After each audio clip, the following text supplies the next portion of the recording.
19 दिसंबर 2018 को जब राष्ट्रपति शासन लागू किया गया 6 महीने के बाद, क्योंकि राज्यपाल का शासन 6 महीने से ज्यादा नहीं रह सकता, तो उसकी जो प्रोक्लेमेशन थी, उस प्रोक्लेमेशन में एक बहुत ही अद्भुत धारा थी और उस समय किसी को समझ नहीं आई, क्योंकि किसी को यह कल्पना भी नहीं थी कि ऐसा हो सकता है।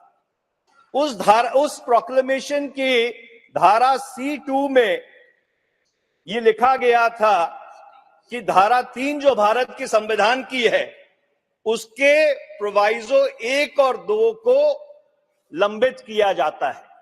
और ये प्रोवाइजो 1 और 2 क्या था?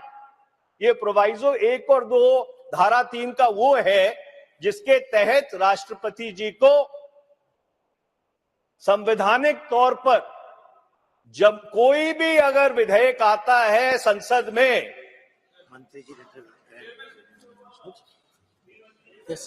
गृह मंत्री जी बात तो खत्म करने दीजिए।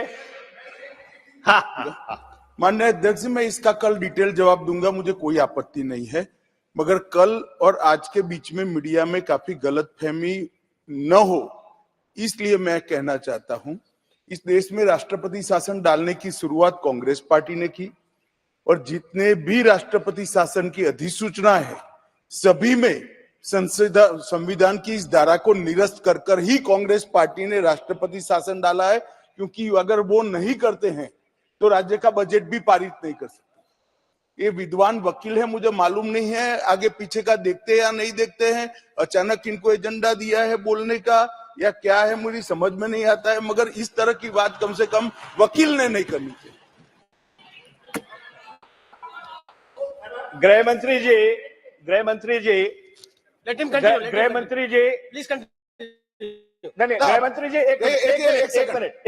दादा मैंने ये नहीं किया, वो खराब किया है। वो जरूरी इसलिए है क्योंकि बाद में स्टेट असेंबली का जो बजट पारित करने का अधिकार है वो भी पार्लियामेंट को नहीं मिलता है, तो स्टेट कहां से चलेगा? ये रिक्वायरमेंट है,